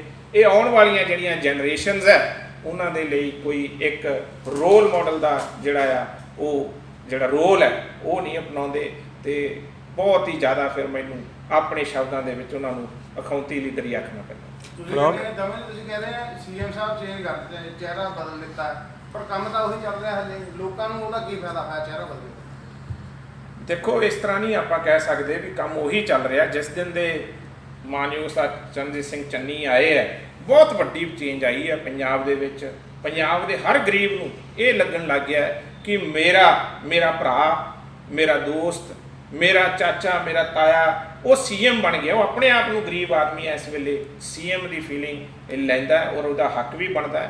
ਤੇ ਹਜੇ ਮੈਨੂੰ ਲੱਗਦਾ ਨਹੀਂ 3 ਕੁ ਵੀਕ ਹੋਏ ਆ ਉਹਨਾਂ ਨੂੰ, ਪਰ ਜਿਹੜੀ ਉਹਨਾਂ ਦੀ ਸਪੀਡ ਹੈ ਕੰਮ ਕਰਨ ਦੀ, ਚਾਹੇ ਉਹ ਕੱਲ ਲਾਲ ਡੋਰੇ ਵਾਲੇ ਪਲਾਂਟਾਂ ਦੀ ਗੱਲ ਕਰ ਲਈਏ, ਉਸ ਤੋਂ ਪਹਿਲਾਂ ਜੋ ਪਾਣੀਆਂ ਦੇ ਬਿੱਲਾਂ ਦੀ ਗੱਲ ਕੀਤੀ ਆ, ਫਿਰ ਬਿਜਲੀ ਦੇ ਬਿੱਲਾਂ ਦੀ ਗੱਲ ਕੀਤੀ ਹੈ, ਇਹ ਲੋਕਾਂ ਦੇ ਵਿੱਚ ਬਹੁਤ ਵੱਡੇ ਤਰੀਕੇ ਨਾਲ ਪੋਜ਼ਿਟਿਵਿਟੀ ਨਾਲ ਗਈ ਹੈ ਔਰ ਲੋਕਾਂ ਨੇ ਇਸ ਗੱਲ ਨੂੰ ਚੰਗਾ ਵੀ ਮਨਾਇਆ। ਪਰ ਇਹ ਗੱਲਾਂ ਹੀ ਆ ਨਾ ਜੀ, ਇਹਦਾ ਤਾਂ ਮਹਿਕਮਾ ਤਾਂ ਕਹਿੰਦਾ ਸਾਡੇ ਕੋਲ ਕੋਈ ਨੋਟੀਫਿਕੇਸ਼ਨ ਹੈ ਪਿੰਡਾਂ ਜੋ ਵਿਰੋਧ ਹੋ ਰਿਹਾ ਲੀਡਰਾਂ ਦੇ, ਸਰ ਉਹਦਾ ਬਾਰੇ ਆਪ ਕਹਿ ਰਹੇ ਆ ਉੱਦਾਂ ਹੀ ਚੱਲ ਰਿਹਾ। 7 ਰੁਪਏ ਦਾ ਰੇਟ ਜੇ ਤੁਹਾਡੇ CM ਸਾਹਿਬ ਕਹਿ ਰਹੇ ਆ ਉਹ ਹੈਗਾ ਕਿੱਥੇ, ਜ਼ਮੀਨੀ ਪੱਧਰ ਤੇ ਕਿੱਥੇ ਆ ਉਹ ਗੱਲਾਂ? ਦੇਖੋ ਹਰ ਚੀਜ਼ ਨੂੰ 4.5 ਸਾਲ ਪਹਿਲਾਂ ਨਸ਼ਾ ਦੀ ਯੂਥ ਆ ਤੂੰ ਆ ਤੁਸੀਂ ਹੁਣੇ ਕਿਹਾ ਵੀ ਰੇਤਾ ਵਿਕ ਰਿਹਾ ਫਲੋਰ 'ਚ। ਹਾਂਜੀ, ਤੁਸੀਂ ਹੁਣੇ ਹੀ ਕਿਹਾ ਵੀ ਉਹਨੀ ਰੇਤੇ ਦਾ ਪਹਿਲਾਂ ਬਿਆਨ ਦਿੱਤਾ ਤੇ ਹੁਣੇ ਤੁਸੀਂ ਅੱਜ ਸਟੇਟਮੈਂਟ 'ਚ ਕਿਹਾ ਵੀ ਰੇਤਾ ਸ਼ਰੇਆਮ ਵਿਕ ਰਿਹਾ। ਇਸੇ ਕਰਕੇ ਮੈਂ ਆਖਿਆ ਵੀ ਰੇਤਾ ਅੱਜ ਵੀ ਵਿਕ ਰਿਹਾ। ਮੈਂ ਕਿਸ ਗੱਲ ਤੋਂ ਝੂਠ ਨਹੀਂ ਬੋਲ ਰਿਹਾ, ਪਰ ਇਹ ਚੰਨੀ ਸਾਹਿਬ ਨਹੀਂ ਇੱਥੇ ਆ ਕੇ ਵਿਕਾ ਰਹੇ, ਇੱਥੇ ਦਾ ਹਲਕੇ ਦੀ ਜੋ ਸਰਪ੍ਰਸਤੀ ਕਰ ਰਹੇ, ਮੈਂ ਤਾਂ ਉਹਨਾਂ ਦੇ ਖਿਲਾਫ ਗੱਲ ਕੀਤੀ ਹੈ ਸ਼ਰੇਆਮ, ਕਿਉਂਕਿ ਇਹ ਬਦਨਾਮੀ ਸਾਡੀ ਪਾਰਟੀ ਨੂੰ ਆ ਰਹੀ ਹੈ, ਕਾਂਗਰਸ ਪਾਰਟੀ ਨੂੰ ਆ ਰਹੀ ਹੈ, ਇਹੀ CM ਸਾਹਿਬ ਨੂੰ ਆ ਰਹੀ ਹੈ। ਤੇ ਅਸੀਂ ਤੁਸੀਂ ਇਹ ਤਾਂ ਨਹੀਂ ਚਾਹੁੰਦੇ ਜਿੱਦਾਂ ਕਿ ਵੀ 20 ਸਾਲ ਤੋਂ ਚੌਧਰੀ ਪਰਿਵਾਰ ਬੈਠਾ, ਕੀ ਗੱਲ ਇਸ ਮਸਲੇ ਲਈ ਇੱਕ ਹਲਕੇ ਲਈ ਹਰੀਸ਼ ਰਾਵਤ ਹੋਣੀ ਇੱਥੇ ਆਉਣਗੇ? ਦੇਖੋ ਇਹ ਗੱਲ ਤਾਂ ਹੁਣ ਕਾਂਗਰਸ ਪਾਰਟੀ ਦਾ ਡਿਸੀਜਨ ਹੈ, ਉਹਨਾਂ ਨੇ ਕੀ ਕਰਨਾ ਹੈ। ਮੇਰਾ ਖਿਆਲ ਦੇਖਣ ਨੂੰ ਵੀ ਲੱਗ ਰਿਹਾ ਵੀ ਰਾਬਤ ਜੀ ਜਾਂ ਰਾਹੁਲ ਨਹੀਂ, ਉਹਨਾਂ ਦੀ ਲੋੜ ਨਹੀਂ। ਇੱਥੇ ਮੈਂ ਹੀ ਜਦੋਂ ਤੱਕ ਬੈਠਾ ਉਦੋਂ ਤੱਕ ਆਪਾਂ ਬਹੁਤ ਤਕੜੇ ਆ, ਤੁਸੀਂ ਮੇਰੇ ਨਾਲ ਹੋ, ਕੋਈ ਏਡੀ ਗੱਲ ਨਹੀਂ। ਆਪਾਂ ਏਡੇ ਵੱਡੇ ਲੀਡਰ ਦੀ ਲੋੜ ਨਹੀਂ, ਆਪਾਂ ਹੀ ਕਰ ਲਾਂਗੇ। ਲੋਕਾਂ ਨੂੰ ਕੋਈ ਬੈਨੀਫਿਟ ਨਹੀਂ ਨਾ। ਹੁਣ ਜਿਹੜੇ ਕੰਸਟਰਕਸ਼ਨ ਕਰ ਰਹੇ ਆ ਉਹਦਾ ਸਭ ਕੁਝ ਵਿਕ ਜਾਂਦਾ, ਰੇਤਾ ਦਾ। ਤੁਸੀਂ ਮਤਲਬ ਇਸੇ ਕਰਕੇ ਆਪਾਂ ਇਕੱਠੇ ਹੋਏ ਆ। ਆਪਾਂ ਪਿਛਲੇ ਕਿੰਨੇ ਸਮੇਂ ਤੋਂ ਕਰੀਬਨ 2 ਸਾਲਾਂ ਤੋਂ ਇਹੀ ਆਵਾਜ਼ ਉਠਾ ਰਹੇ ਆ ਟਿੱਪਰ ਵੀ ਨਿਕਲਦੇ ਆ ਉੱਥੋਂ ਸੇਲ ਕੇ ਆਣਾ, ਤਾਂ ਹੱਲੇ ਵੀ ਰੋਜ਼ ਆ ਤੁਸੀਂ ਗਿਣਤੀ ਕਰ ਲਓ ਉੱਥੇ ਧਰਨੇ ਨਾਲ ਚੱਲ ਰਿਹਾ। ਮੈਂ ਤਾਂ ਅਫਸਰਸ਼ਾਹੀ ਤੁਸੀਂ ਇਹ ਦੱਸੋ ਵੀ ਕਿਸੇ ਬੰਦੇ ਨੇ ਪੁਆਇੰਟ ਤੇ ਜਾ ਕੇ ਕੋਈ ਲਾਈਵ ਹੋ ਕੇ ਗੱਲ ਕੀਤੀ ਹੋਵੇ। ਮੈਂ ਤਾਂ ਉੱਥੇ ਜਾ ਕੇ ਲਾਈਵ ਹੋ ਕੇ ਵੀ ਗੱਲ ਕੀਤੀ, ਮੈਂ ਤਾਂ ਪੁਆਇੰਟ ਤੇ ਗਿਆ, ਮੈਂ ਕਿਸੇ ਗੱਲ ਤੋਂ ਡਰਦਾ ਨਹੀਂ। ਲਿਖ ਹਟਿਆ, ਲੈਟਰਾਂ ਵੀ ਲਿਖ ਹਟਿਆ, ਪਰ ਉਹਦਾ ਐਕਸ਼ਨ ਕੀ ਹੈ? ਐਕਸ਼ਨ ਹੋਏਗਾ। ਆਪਾਂ ਆਪਣਾ ਫਰਜ਼ ਹਾਈ ਕਮਾਂਡ ਦੇ ਨੋਟਿਸ ਦੇ ਹੁੰਦੇ ਦੇਖੋ ਐਕਸ਼ਨ ਜੇ ਆਪਾਂ ਕਹੀਏ ਵੀ ਐਕਸ਼ਨ ਨਹੀਂ ਹੋਇਆ, ਹਮੇਸ਼ਾ ਜਿਹੜੀ ਆ ਉੱਪਰੋਂ ਚੱਲਦਾ ਐਕਸ਼ਨ ਹੋਇਆ। ਤੁਸੀਂ ਦੇਖੋ ਵੀ ਸੀਐਮ ਸਾਹਿਬ ਨੂੰ ਬਦਲਣਾ ਪੈ ਗਿਆ। ਜੇ 18 ਪੁਆਇੰਟਸ ਆਏ ਆ ਰਾਹੁਲ ਗਾਂਧੀ ਜੀ ਦੇ, ਉਹਨਾਂ ਨੇ ਏਜੰਡੇ 'ਚ ਦਿੱਤੇ ਆ, ਤੇ ਉਹਨਾਂ ਦਾ ਵੀ ਨਿਗਾਹ ਕਿਤੇ ਪੈ ਹੀ ਰਹੀ ਸੀ ਨਾ ਪੰਜਾਬ ਦੇ ਵਿੱਚ ਕੀ ਹੋ ਰਿਹਾ। 4.5 ਸਾਲ ਬਾਅਦ ਨਿਗਾਹ ਕਿਉਂ ਵੀ ਰਾਹੁਲ ਗਾਂਧੀ? ਨਹੀਂ, ਇਸ ਗੱਲ ਨੂੰ ਨਹੀਂ ਤੁਸੀਂ ਕਹਿ ਸਕਦੇ। ਇਹ ਬਹੁਤ ਵੱਡੇ ਡਿਸੀਜਨ ਹੁੰਦੇ ਇੱਕ ਸੀਐਮ ਨੂੰ ਜਿਹੜਾ ਆ ਰਿਪਲੇਸ ਕਰਨਾ, ਤੇ ਉਹਨਾਂ ਨੇ ਕਰਕੇ ਵੀ ਦਿਖਾਇਆ। ਤੇ ਹੁਣ ਹੌਲੀ ਹੌਲੀ ਚੀਜ਼ਾਂ ਜਿਹੜੀਆਂ ਆ ਉਹ ਲੋਕ ਭਲਾਈ ਵੱਲ ਨੂੰ ਚੱਲ ਰਹੀਆਂ ਔਰ ਨਿਖਾਰ ਜ਼ਰੂਰ ਆਏ। ਲਾਹੌਰ ਸਾਹਿਬ, ਆਪਣਾ ਤੁਸੀਂ ਪੋਲੀਟੀਕਲ ਦਾ ਜੋ ਆਪਾਂ ਕਹਿੰਦੇ ਕਿਸੇ ਤੇ ਇਲਜ਼ਾਮ ਲਗਾਉਂਦੇ ਆ, ਪਰ ਤੁਹਾਡੇ ਹੁਣ ਆਪਾਂ ਜਿਹੜੀ ਸਪੀਚ ਸੁਣੀ ਆ ਉਹਦੇ ਵਿੱਚ ਤੁਸੀਂ ਬਿਊਰੋਕਰੈਟਸ ਹੈਗੇ ਆ, ਡੀਸੀ ਸਾਹਿਬ ਹੋ ਗਏ, BDO ਸਾਹਿਬ, ਇਹਨਾਂ ਦਾ ਵੀ ਜ਼ਿਕਰ ਕੀਤਾ ਵੀ ਕਿਸੇ ਨੇ ਇਹਨੂੰ RTI ਮੰਗੀ ਹੈ ਜਾਂ ਕਿਸੇ ਤਰ੍ਹਾਂ ਦੇ ਵੀ ਸਵਾਲ ਜਵਾਬ ਕੀਤੇ ਆ, ਕੋਈ ਜਾਣਕਾਰੀ ਮੰਗੀ ਹੈ ਜਾਂ ਕਿਸੇ ਨੇ ਅਪਰੋਚ ਕੀਤੀ ਆ, ਉਹਦਾ ਵੀ ਉਹ ਪ੍ਰੋਪਰ ਯਾਨੀ ਕਿ ਆਨਸਰ ਵਗੈਰਾ ਨਹੀਂ ਦੇ ਰਹੇ। ਇਹਦਾ ਕੀ ਤੁਸੀਂ ਦੱਸਿਆ ਵੀ ਸਰਕਾਰੀ ਦਬਾਅ ਜਾਂ ਕਿਸੇ ਦਾ ਵੀ ਦਬਾਅ ਆ, ਕੀ ਇੱਥੇ ਕਾਨੂੰਨ ਦਾ ਸ਼ਾਸਨ ਨਹੀਂ ਹੈਗਾ ਹਲਕਾ ਫਲੋਰ ਦੇ ਵਿੱਚ? ਤੁਹਾਨੂੰ ਕੀ ਕਿਹਾ ਮੈਂ ਪਹਿਲੇ ਦਿਨ, ਪਹਿਲੀ ਸ਼ਬਦ ਹੀ ਆਪਣੀ ਇਹ ਗੱਲ ਹੈ ਵੀ ਦੁਆਬੇ ਦੇ ਵਿੱਚ ਜੇ ਕਿਤੇ ਕੋਈ ਹਲਕਾ ਸਭ ਤੋਂ ਵੱਧ ਲੁੱਟਿਆ ਗਿਆ, ਕੁੱਟਿਆ ਗਿਆ, ਤੇ ਫਲੋਰ ਹਲਕਾ। ਉਹਲੇ ਕਾਂਗਰਸ ਨੇ ਕੀ ਕੀਤਾ? ਆ ਕਾਂਗਰਸ ਹੀ ਬੈਠੀ ਹੈ। ਕਾਂਗਰਸ ਹੀ ਕੀਤਾ ਕੀ ਹੈ? ਜੇ ਹਜੇ ਵੀ ਲੁੱਟ ਹੋ ਰਿਹਾ ਆ, ਕਾਂਗਰਸ ਹੀ ਆਵਾਜ਼ ਚੱਕ ਰਹੀ ਹੈ ਨਾ। ਕੋਈ ਹੋਰ ਕਾਂਗਰਸ ਦੀ ਸਰਕਾਰ ਆ ਸਰ। ਮੇਰੀ ਬੇਨਤੀ ਸੁਣੋ। ਸਭ ਤੋਂ ਵੱਡੀ ਗੱਲ, ਇੱਕ ਸਭ ਤੋਂ ਵੱਡਾ ਇਤਰਾਜ਼ ਹੋਰ ਵੀ ਹੈ ਕਿ ਆਪੋਜੀਸ਼ਨ ਦਾ ਵੀ ਇੱਕ ਰੋਲ ਹੁੰਦਾ ਹੈ। ਆਪੋਜੀਸ਼ਨ ਦਾ ਵੀ ਰੋਲ ਹੁੰਦਾ ਹੈ, ਪਰ ਬੜੀ ਬਦਕਿਸਮਤੀ ਨਾਲ ਕਹਿਣਾ ਪੈ ਰਿਹਾ ਵੀ ਜਿਹੜੀ ਆਪੋਜੀਸ਼ਨ ਸੀ, ਜਿਨ੍ਹਾਂ ਦਾ ਇੱਥੇ ਵਿਧਾਇਕ ਸੀ, ਆ ਜਿਹੜੇ ਮੈਂ ਮੁੱਦੇ ਚੱਕ ਰਿਹਾ, ਇਹ ਆਪੋਜੀਸ਼ਨ ਦੇ ਮੁੱਦੇ ਹੁੰਦੇ, ਉਹਨਾਂ ਨੇ ਕਦੇ ਰੱਖੇ ਤੁਹਾਡੇ ਅੱਗੇ? ਜਾਂ ਉਹਨਾਂ ਨੇ ਕਦੇ ਆਵਾਜ਼ ਵੀ ਇਸ ਗੱਲ ਦੀ ਕੋਈ ਚੱਕੀ ਹੋਵੇ? ਆਪੋਜੀਸ਼ਨ ਨੇ ਵੀ ਆਪਣਾ ਰੋਲ ਛੱਡ ਦਿੱਤਾ ਤੇ ਲੋਕਾਂ ਨੂੰ ਇਸ ਵੇਲੇ ਖੁੱਲੇ ਛੱਡ ਦਿੱਤਾ ਵੀ ਕਿਸੇ ਦਾ ਕੋਈ ਨੁਕਸਾਨ ਹੋਵੇ ਜਾਂ ਫਾਇਦਾ ਹੋਵੇ, ਕੋਈ ਜ਼ਿੰਮੇਵਾਰੀ ਕਿਸ ਦੀ ਨਹੀਂ। ਕਿਉਂਕਿ ਦੇਖੋ ਅਸੀਂ ਇਸ ਹਲਕੇ ਦੇ ਵਸਨੀਕ ਹਾਂ, ਸਾਡੀ ਕਰੀਬਨ 45 ਸਾਲ ਦੀ ਸਿਆਸਤ ਹੈ, ਇਸ ਹਲਕੇ ਦੇ ਵਿੱਚ ਸੇਵਾ ਹੈ, ਤੇ 5 ਵਾਰੀ ਸਾਨੂੰ ਇੱਥੋਂ ਲੋਕਾਂ ਨੇ ਬਣਾਇਆ। ਸਾਡੇ ਤੇ ਆਸਾਨ ਹੈ ਲੋਕਾਂ ਦਾ, ਅਸੀਂ ਇਸ ਕਰਕੇ ਆਵਾਜ਼ ਚੱਕਦੇ ਹਾਂ। ਅਸੀਂ ਲੋਕਾਂ ਦੀ ਬਾਂਹ ਨਹੀਂ ਛੱਡ ਸਕਦੇ, ਅਸੀਂ ਆਸਾਨਾਂ ਦੇ ਥੱਲੇ ਹਾਂ ਲੋਕਾਂ ਦੇ। ਇਸੇ ਕਰਕੇ ਆਪਣਾ ਫਰਜ਼ ਸਮਝਦੇ ਹੋਏ ਸਾਡਾ ਚਾਹੇ ਨੁਕਸਾਨ ਵੀ ਹੋ ਜੇ, ਅਸੀਂ ਇਹ ਗੱਲ ਤੋਂ ਪਿੱਛੇ ਨਹੀਂ ਹਟਣਾ। ਤੁਸੀਂ ਕਹਿੰਦੇ ਗ੍ਰਾਫ ਡਿੱਗਿਆ ਕਾਂਗਰਸ ਦਾ, ਲਗਾਤਾਰ 3 ਵਾਰੀ ਇੱਥੋਂ ਹਾਰ ਦਾ ਸਾਹਮਣਾ ਵੀ ਕਰਨਾ ਪਿਆ। ਜਿਹੜੀ ਇੱਕ ਸੀਟ ਜੋ ਨਕੋਦਰ ਹਲਕੇ ਨਾਲ ਹੁੰਦੀ ਸੀ, ਮਜ਼ਬੂਤ ਸੀਟ ਕਿਹਨੀ ਜਾਂਦੀ ਸੀ ਕਾਂਗਰਸ ਦੀ। ਜੇ ਗ੍ਰਾਫ ਡਿੱਗ ਰਿਹਾ, ਮੀਡੀਆ ਰਿਪੋਰਟਾਂ ਜਾ ਰਹੀਆਂ, ਤੁਸੀਂ ਕੰਪਲੇਂਟ ਕਰ ਰਹੇ ਆ, ਜੇ ਸੀਐਮ ਸਾਹਿਬ ਬਦਲ ਸਕਦੇ ਤੇ ਆਉਣ ਵਾਲੇ ਦਿਨਾਂ 'ਚ ਇੱਥੋਂ ਚਿਹਰਾ ਬਦਲਾ ਮਿਲ ਸਕਦਾ ਲੋਕਾਂ ਨੂੰ? ਮਨੀਸ਼ ਜੀ, ਇਸ ਵਾਰੀ 2022 ਦੇ ਵਿੱਚ ਗ੍ਰਾਫ ਚੱਕ ਦਿਆਂਗੇ ਔਰ ਤੁਹਾਡਾ ਸਾਥ ਰਿਹਾ, ਲੋਕਾਂ ਦਾ ਸਾਥ ਰਿਹਾ। ਦੁਆਬੇ ਦੇ ਵਿੱਚੋਂ ਸਭ ਤੋਂ ਵੱਧ ਲੀਡ ਨਾਲ ਕਾਂਗਰਸ ਪਾਰਟੀ ਦੀ ਇਹ ਸੀਟ ਨੂੰ ਜਿੱਤ ਕੇ ਲੋਕਾਂ ਦੀ ਜਿਹੜਾ ਝੋਲੀ ਤੇ ਨਵੇਂ ਚਿਹਰੇ ਨਾਲ ਗਏ। ਇਹ ਕਾਂਗਰਸ ਦਾ ਡਿਸੀਜਨ ਹੈ, ਉਹਨਾਂ ਨੇ ਕੀ ਕਰਨਾ। ਪਰ ਇਹ ਮੈਂ ਤੁਹਾਨੂੰ ਗਰੰਟੀ ਦਿੰਦਾ ਵੀ ਇੱਥੋਂ ਬਹੁਤ ਵੱਡੀ ਲੀਡ ਤੇ ਕਾਂਗਰਸ ਜਿੱਤ ਕੇ ਆਏਗੀ। ਕੈਂਡੀਡੇਟ ਕਿਹਨੇ ਹੋਣਾ, ਕਿਹਨੇ ਨਹੀਂ ਹੋਣਾ, ਕੋਈ ਨਵਾਂ ਆਉਣਾ ਜਾਂ ਪੁਰਾਣੇ ਨੇ ਚਲੇ ਜਾਣਾ, ਇਹ ਜਿਹੜਾ ਆ ਇਹ ਫੈਸਲਾ ਕਾਂਗਰਸ ਦਾ ਹੈ। ਨਹੀਂ, ਇੱਕ ਪਾਸੇ ਤੁਸੀਂ ਦਾਅਵਾ ਕਰਦੇ ਆ ਜੀ ਨਹੀਂ ਅਸੀਂ ਜਾਵਾਂਗੇ ਅੱਗੇ, ਲੀਡ ਲਵਾਂਗੇ ਇੱਥੋਂ, ਦੂਜੇ ਪਾਸੇ ਤੁਹਾਡਾ ਦਾਅਵਾ ਇਹ ਆ ਵੀ ਲੁੱਟ ਖਸੁੱਟ ਬਹੁਤ ਹੋ ਰਹੀ ਆ। ਇਹ ਤੁਸੀਂ ਚਿਹਰਾ ਵੀ ਨਹੀਂ ਬਦਲਦੇ। ਇਹ ਕਿਹੜਾ ਤਰੀਕਾ ਹੋਣਾ ਤੁਹਾਡੇ ਕੋਲ ਜਿਹੜਾ ਤੁਸੀਂ ਲੀਡ ਲੈ ਜਾਣੀ ਆ? ਰਵਿੰਦਰ ਜੀ, ਇਹ ਫੈਸਲਾ ਜਿਹੜਾ ਆ ਇਹ ਕਾਂਗਰਸ ਨਹੀਂ, ਮੈਂ ਕੋਈ ਨਹੀਂ ਗੱਲ ਕਰਦਾ ਜੀ। ਕਈ ਗੱਲਾਂ ਹੋਣੀ ਚਾਹੀਦੀ ਨਹੀਂ ਆਫੀਸ਼ੀਅਲੀ ਦੱਸੀਆਂ ਜਾ ਸਕਦੀਆਂ। ਇਹ ਦਮਨ ਜੀ ਤੁਸੀਂ ਨਾਮ ਲੈ ਰਹੇ, ਟਾਰਗੇਟ ਕਰ ਰਹੇ, ਇੱਕ ਬੰਦੇ ਨੂੰ ਕੋਡ ਕਰ ਰਹੇ ਵਿੱਚ, ਪਰਿਵਾਰ ਨੂੰ ਕੋਡ ਕਰ ਰਹੇ ਆ। 3 ਵਾਰ ਉਹ ਪਰਿਵਾਰ ਇੱਥੋਂ ਹਾਰ ਵੀ ਗਿਆ। ਇੱਕ ਵਾਰ ਵਿਧਾਇਕ ਵੀ ਰਹਿ ਚੁੱਕੇ ਆ, ਕੈਬਨਿਟ ਮੰਤਰੀ ਵੀ ਰਹਿ ਚੁੱਕੇ ਆ। ਜੇ ਸੀਟ ਦੁਬਾਰਾ ਉਹਨਾਂ ਨੂੰ ਮਿਲਦੀ ਹੈ ਫਿਰ ਕਿੱਦਾਂ ਲੀਡ ਦਵਾਓਗੇ ਤੁਸੀਂ? ਉਹੀ ਗੱਲ ਇਦਾਂ ਦੀ ਜਾਦੂ ਦੇਖੋ, ਮੈਂ ਤੁਹਾਨੂੰ ਪਹਿਲੀ ਗੱਲ, ਤੁਸੀਂ ਮੇਰੀ ਗੱਲ ਨੂੰ ਫੋਲੋ ਨਹੀਂ ਕਰ ਪਾ ਰਹੇ ਮਨੀਸ਼ ਜੀ। ਜੇ ਕਾਂਗਰਸ ਪਾਰਟੀ ਨੂੰ ਕਿਤੇ ਪੰਜਾਬ ਦੇ ਵਿੱਚ ਲੋਕਾਂ ਦਾ ਨੁਕਸਾਨ ਹੁੰਦਾ ਦਿਖਿਆ ਤਾਂ ਉਹਨਾਂ ਨੇ ਸੀਐਮ ਵੀ ਬਦਲ ਦਿੱਤਾ, ਤੇ ਜੇ ਇੱਥੇ ਵੀ ਨੁਕਸਾਨ ਹੁੰਦਾ ਲੋਕਾਂ ਦਾ ਦਿਖੇਗਾ ਤਾਂ ਉਹ ਕੈਂਡੀਡੇਟ ਵੀ ਬਦਲਿਆ ਜਾ ਸਕਦਾ ਹੈ। 15 ਸੋ ਸਾਲ ਇਹ ਨਹੀਂ ਦਿਖਿਆ 15 ਸਾਲ ਦੇ ਵਿੱਚ ਇਹ ਡਿਸੀਜਨ ਜਿਹੜਾ ਜਦੋਂ ਆ, ਇੰਨੀ ਵੇਵ ਦੇ ਵਿੱਚ ਭਾਜੀ ਨਹੀਂ, 17 ਦੇ ਵਿੱਚ ਨਹੀਂ। ਇੰਨੀ ਵੇਵ ਕਾਂਗਰਸ ਨੇ ਇੰਨੀ ਵੱਡੀ ਲੀਡ ਲੈ ਕੇ ਪਹਿਲੀ ਵਾਰੀ ਜੇ ਸਰਕਾਰ ਬਣਾਈ ਆ, ਇਹ ਹਲਕਾ ਇੱਕ ਹਰ ਗਿਆ ਦੁਆਬੇ ਦੇ ਵਿੱਚ ਇਹ ਗੱਲ ਕੀਤੀ ਜਾਵੇ। ਬਦਕਿਸਮਤੀ ਰਹੀ ਹੈ, ਕਈ ਵਾਰੀ ਕਈ ਗਲਤੀਆਂ ਹੋ ਜਾਂਦੀਆਂ। ਅਸੀਂ ਤਾਂ ਆਪ ਮੰਨਦੇ ਹਾਂ ਵੀ ਜਿਹੜਾ ਸਾਡਾ 45,000 ਦਾ ਵੋਟ ਬੈਂਕ ਸੀ, ਉਹ ਜਦੋਂ 1,75,000 ਸੀ ਤੇ ਅੱਜ ਅਸੀਂ 2,05,000 ਤੇ ਹਾਂ ਤੇ ਅਸੀਂ 37,000 ਤੇ ਖੜੇ ਹਾਂ। ਸੋ ਗਲਤੀਆਂ ਕਿਤੇ ਨਾ ਕਿਤੇ ਹੋਈਆਂ ਤੁਹਾਡਾ ਹੈ। ਕਿੱਧਰਲਾ ਭਾਜੀ ਕਿੱਧਰਲਾ ਤੁਹਾਡਾ ਹਾਂਜੀ, ਵੋਟ ਬੈਂਕ ਕਾਂਗਰਸ ਦੇ ਵੋਟ ਬੈਂਕ, ਕਾਂਗਰਸ ਦਾ ਵੋਟ ਕਿਤੇ ਬੈਂਕ ਫਲੋਰ ਹਲਕੇ 'ਚ ਲਗਾਤਾਰ ਘਟ ਰਿਹਾ। ਹਾਂ, ਲਗਾਤਾਰ ਘਟ ਰਿਹਾ, ਨਿਗਾਰ ਵੱਲ ਹੈ। ਉਹ ਫੈਕਟਸ ਐਂਡ ਫਿਗਰਸ ਨੂੰ ਨਹੀਂ ਬਦਲਿਆ ਜਾ ਸਕਦਾ। ਉਹ ਪਾਰਟੀ ਹਾਈ ਕਮਾਂਡ ਦੇ ਧਿਆਨ ਦੇ ਵਿੱਚ ਵੀ ਹੈ ਤੇ ਉਹ ਫੈਸਲਾ ਲੋਕ ਹਿੱਤਾਂ ਨੂੰ ਦੇਖਦੇ ਹੋਏ ਲੋਕਾਂ ਦੀ ਭਲਾਈ ਲਈ, ਕਾਂਗਰਸ ਵਰਕਰਾਂ ਦੀ ਭਲਾਈ ਦੇ ਲਈ ਬਹੁਤ ਜਲਦ ਜਿਹੜਾ ਆ ਉਹ ਲੈਣਗੇ। ਫਲੋਰ ਸਾਹਿਬ, ਤੁਸੀਂ ਇੱਕ ਪਾਸੇ ਤਾਂ ਕਾਂਗਰਸ ਪਾਰਟੀ ਦੇ ਇਸ ਵੇਲੇ ਆਪ ਹੀ ਇਲਜ਼ਾਮ ਲਗਾ ਰਹੇ ਆ, ਕੱਲ ਆਉਣ ਵਾਲੇ ਸਮੇਂ ਵਿੱਚ ਇਸੇ ਕਾਂਗਰਸ ਪਾਰਟੀ ਲਈ ਆਪਾਂ ਲੋਕਾਂ ਦੀ ਕਚਹਿਰੀ ਜਾ ਕੇ ਵੋਟਾਂ ਮੈਂ ਮੰਗਾਂਗੇ। ਕਾਂਗਰਸ ਪਾਰਟੀ ਤੇ ਨਹੀਂ ਇਲਜ਼ਾਮ ਲਾ ਰਿਹਾ ਖਾਲਸਾ ਜੀ, ਮੈਂ ਕਹਿ ਰਿਹਾ ਜਿਹੜੇ ਸਾਡੇ ਮੁੱਦੇ ਆ ਜੀ ਉਹ ਐਡਰੈਸ ਨਹੀਂ ਹੋਏ। ਜੇ ਮੈਂ ਮੁੱਦਿਆਂ ਤੋਂ ਬਾਹਰ ਜਾਂਦਾ, ਮੈਨੂੰ ਦੱਸ ਦਿਓ। ਜੇ ਤੁਸੀਂ ਕਹਿੰਦੇ ਹੋ ਵੀ ਰੇਤਾ ਵਿਕਣਾ ਚਾਹੀਦਾ, ਮੈਂ ਇਲਜ਼ਾਮ ਬੰਦ ਕਰ ਦਿੰਦਾ। ਜੇ ਤੁਸੀਂ ਕਹਿੰਦੇ ਹੋ ਵੀ ਲਾਅ ਐਂਡ ਆਰਡਰ ਠੀਕ ਹੈ, ਮੈਂ ਬੰਦ ਕਰ ਦਿੰਦਾ ਆਪਣੀ ਆਵਾਜ਼। ਸਰ, ਮੌਜੂਦਾ ਜਿਹੜੀ ਸਰਕਾਰ ਹੈਗੀ ਕਾਂਗਰਸ ਦੀ ਆ, ਲੋਕਾਂ ਦੇ ਮਾਮਲੇ ਜਿਹੜੀ ਰੇਤਾ ਮਿਲ ਰਿਹਾ ਕਿਤੇ ਮਿਲ ਰਿਹਾ, ਉਹ ਕਾਂਗਰਸ ਸਰਕਾਰ ਦੇ ਥਰੂ ਮਿਲ ਰਿਹਾ ਹੈ ਇਸ ਵੇਲੇ ਜੋ ਵੀ ਹੈਗਾ। ਮੈਂ ਇਸੇ ਕਰਕੇ ਅੱਜ ਦੀ ਪ੍ਰੈਸ ਕਾਨਫਰੰਸ ਰੱਖੀ ਹੈ ਬਈ ਇਹ ਆਵਾਜ਼ ਜਿਹੜੀ ਹੈ ਲੋਕਾਂ ਦੀ ਆਵਾਜ਼ ਹੈ, ਜਿਹੜੀ ਤੁਹਾਡੇ ਥਰੂ ਆ ਰਹੀ ਹੈ, ਸਾਨੂੰ ਵੀ ਆ ਰਹੀ ਹੈ ਤੇ ਅਸੀਂ ਨਹੀਂ ਨਮੋਸ਼ੀ ਦੇਖਣਾ ਚਾਹੁੰਦੇ। ਅਸੀਂ ਕਾਂਗਰਸ ਦੀ ਹਾਰ ਨਹੀਂ ਚਾਹੁੰਦੇ ਇੱਥੋਂ, ਇਸੇ ਕਰਕੇ ਸਾਨੂੰ ਬੋਲਣਾ ਪੈ ਰਿਹਾ ਤੇ ਅਸੀਂ ਬੋਲਦੇ ਰਹਾਂਗੇ ਕਿਉਂਕਿ ਇਹ ਲੋਕਾਂ ਦੀ ਮੰਗ ਹੈ, ਲੋਕਾਂ ਦੀ ਆਵਾਜ਼ ਹੈ ਤੇ ਕਾਂਗਰਸ ਪਾਰਟੀ ਵੀ ਇਹ ਸੀਟ ਜਿੱਤਣਾ ਚਾਹੁੰਦੀ ਹੈ। ਇਸ ਕਰਕੇ ਜਿਹੜੇ ਮੁੱਦੇ ਆ ਇਹਨਾਂ ਤੇ ਪੂਰਾ ਡਟ ਕੇ ਹੁਣ ਵੀ ਪਹਿਰਾ ਦੇਵਾਂਗੇ, ਗਾਂਹ ਵੀ ਦਿੰਦੇ ਰਹਾਂਗੇ। ਇਹਨੇ ਕੀ ਐਕਸ਼ਨ ਪਲਾਨ ਹੈ ਤੁਹਾਡੇ? ਐਕਸ਼ਨ ਪਲਾਨ ਕੀ ਹੈ? ਕੋਈ ਧਰਨਾ ਲਾਉਂਗੇ, ਪ੍ਰੋਟੈਸਟ ਕਰੋਗੇ? ਐਕਸ਼ਨ ਪਲਾਨ ਆ ਜਿਹੜਾ ਪ੍ਰੈਸ ਕਾਨਫਰੰਸ ਹੈ ਵੀ ਇੱਕ ਐਕਸ਼ਨ ਪਲਾਨ ਹੈ। ਐਕਸ਼ਨ ਪਲਾਨ ਅਗਲੇ ਆ ਜਿਹੜੇ ਉਹ ਅਗਲੀ ਪ੍ਰੈਸ ਕਾਨਫਰੰਸ 'ਚ ਡਿਸਕਲੋਜ਼ ਕਰਦੇ ਹਾਂ। ਨਹੀਂ ਦਮਨ ਜੀ, ਇਹ ਤਾਂ ਆਪਾਂ ਕਾਫੀ ਵਾਰੀ ਕਰ ਹਟਿਆ। ਤੁਸੀਂ ਸੋਸ਼ਲ ਮੀਡੀਆ ਤੇ ਵੀ ਲਗਾਤਾਰ ਐਕਟਿਵ ਹੈਗੇ ਆ, ਇਸ ਮੁੱਦਿਆਂ ਨੂੰ ਉਭਾਰਦੇ ਆ ਰਹੇ ਆ ਲਗਾਤਾਰ। ਪਰ ਇਸ ਤੋਂ ਅੱਗੇ ਸੋਲਡ ਐਕਸ਼ਨ ਪਲਾਨ ਹੁੰਦਾ ਜਿੱਦਾਂ ਹੁਣ ਕਿਸਾਨਾਂ ਨੇ ਧਰਨਾ ਲਾਇਆ ਸੀ, ਆਵਾਜ਼ ਚੱਕਣੀ ਕੋਈ ਇਹ ਐਕਸ਼ਨ ਨਹੀਂ ਹੈਗਾ। ਇਹ ਐਕਸ਼ਨ ਹੈਗਾ, ਇਹ ਲਗਾਤਾਰ ਆਪਾਂ ਕਰ ਰਹੇ ਹਾਂ। ਸਮਾਂ ਆ ਗਿਆ, ਸਮਾਂ ਆ ਗਿਆ। ਇਹਦੇ ਨਾਲ ਅਸੀਂ ਕਹਿ ਕਾਂਗਰਸ ਰਹੇ ਹਾਂ ਪਾਰਟੀ ਦੇ ਧਿਆਨ ਦੇ ਵਿੱਚ ਸਾਰੀ ਗੱਲ ਹੈ। ਸਮਾਂ ਆ ਗਿਆ, ਬਹੁਤ ਜਲਦ ਤੁਸੀਂ ਦੇਖੋਗੇ। ਮੈਨੂੰ ਲੱਗਦਾ ਦੀਵਾਲੀ ਤੋਂ ਸ਼ਾਇਦ ਪਹਿਲਾਂ ਹੀ ਇਸ ਤੇ ਐਕਸ਼ਨ, ਬਹੁਤ ਵੱਡਾ ਐਕਸ਼ਨ ਤੁਸੀਂ ਦੇਖੋਗੇ ਜਿਹੜਾ ਕਿ ਬਹੁਤ ਵੱਡਾ। ਚਲੋ ਮਹਾਰਾਜ ਕਿਰਪਾ ਕਰ, ਜ਼ਰੂਰ ਮਿਲੇ। ਫਲੋਰ ਸਾਹਿਬ, ਆਪਣੇ ਹਲਕਾ ਫਲੋਰ ਦੇ ਜਿਹੜੀਆਂ ਲੋਕਲ ਬਹੁਤ ਸਾਰੀਆਂ ਸਮੱਸਿਆਵਾਂ ਹੈਗੀਆਂ ਆ।